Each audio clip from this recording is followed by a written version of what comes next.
Hello, Rika Mason here. Just putting on a short clip to just recap some of the key areas that you might want to think about in preparing for the exam. So first of all, I just want to talk a little bit about place value. It's the foundational part of the number system, and you really need to not just understand it in ways of what's the right thing, but actually to understand the principles behind it, because within those principles all other parts of the maths sort of fit together, in particular the kind of maths that you'll be teaching in primary school and perhaps stretching children into year 7 and 8. Number system is based on 10, 1, 3, 4, 5, 6, 7, 8, 9, 10. And it's the way it is. So I'm not going to go into the philosophy of it. Numbers system, we have units or ones, which you can call units or ones.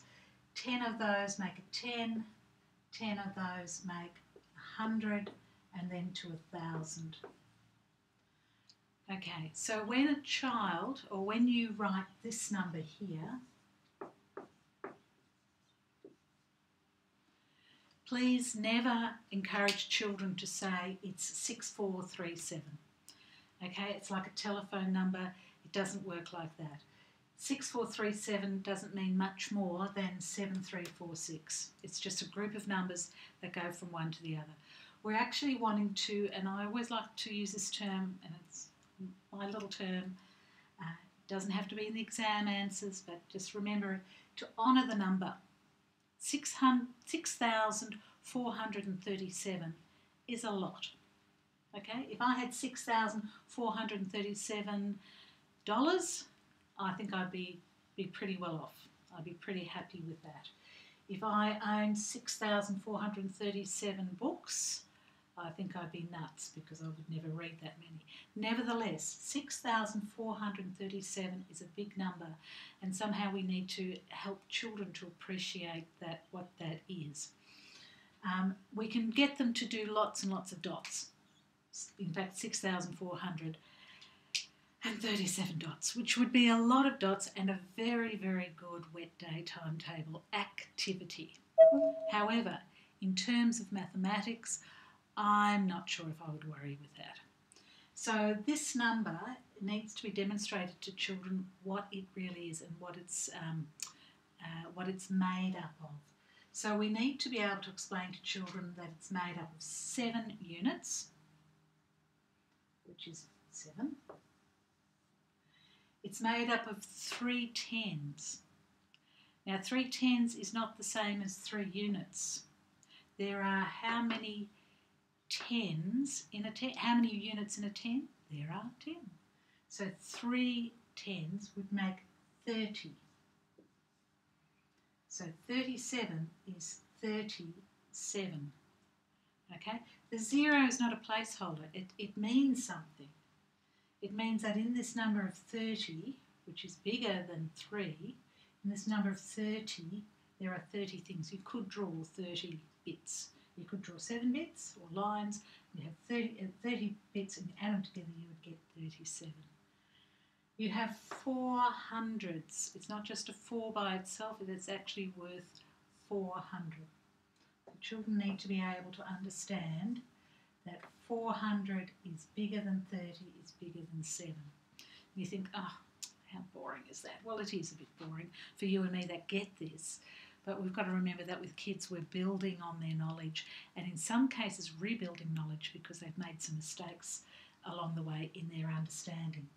And 6 is worth the biggest number of the lot. It's worth 6,000. We always put a little comma there for 6,000. Okay? So if we wanted to add all those numbers up, and we would add them column by column. Okay, we'd get the units first, then the tens, then the whatever else, the hundreds, and then the thousands. So 7, so you have 7 units, 3 tens, 4 hundreds, 6 thousandths. Easy peasy lemon squeezy. Why would we have to labour that children understand that? Okay, so a child comes along and they want to, you ask them to add 18, and you're going to add 5 to it. Okay, easy. How simple is that? Now, children will add this in many ways. They'll start with that, well, hopefully they'll start with 18 and add 5. They might start with 5 and add 18. They might start with 0 and add 5 and then add 18. You can see them putting their stuff down. Or else they start with 0, 18 and then add 5. Your best bet is to try to explain to children to start with one of the numbers and add on. So it's 5 plus 18. But if we're really going to go into the algorithm, which is really where we're heading for, and many of you get right to the point, we're going to add the units first, the ones first, and then the tens. Now it's really important to understand that there are 10 units inside one of those tens, because this is what some of your clever kids will do. 5 and 8, they're very clever, they work it all out. 5 and 8 is 13, and then I just bring that one down. Okay? And the logic behind that makes a lot of sense. It's just a wrong answer. Okay, and if they haven't got enough experience with numbers, they'll never get that 113 is a big number. But 18 is not so big and 5 is even smaller. So you wouldn't get such a big number out of these small numbers.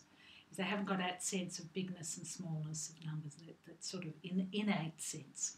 It's like having a sense of rhythm with music.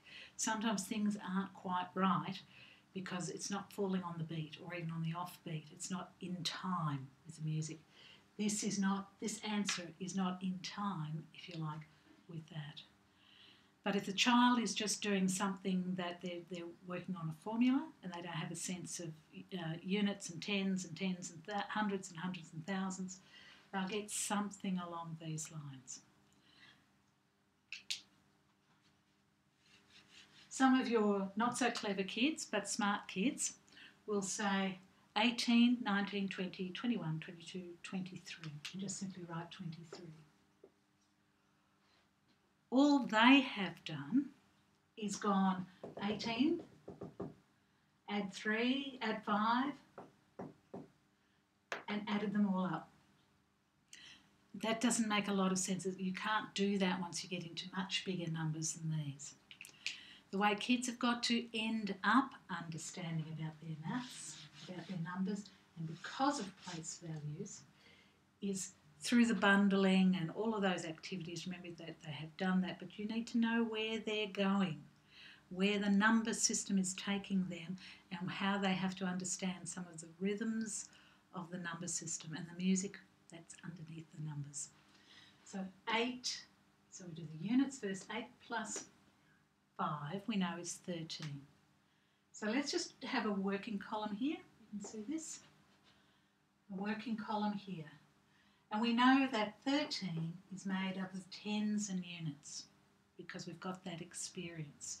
You have given them plenty of experience, plenty of questions, plenty of problems, plenty of hands-on stuff, and plenty of success with this idea of tens and units and later on hundreds. So we know it's 13 is 10, 1 10 and 3 units. So you have to be true to the value of the numbers. Honour the numbers. This number 3 is much smaller than this number, which is really a 10, isn't it? Okay? They don't belong together really. They have a 3 of units and a 1 of a 10. So the 3 belongs in the units column. Keep true.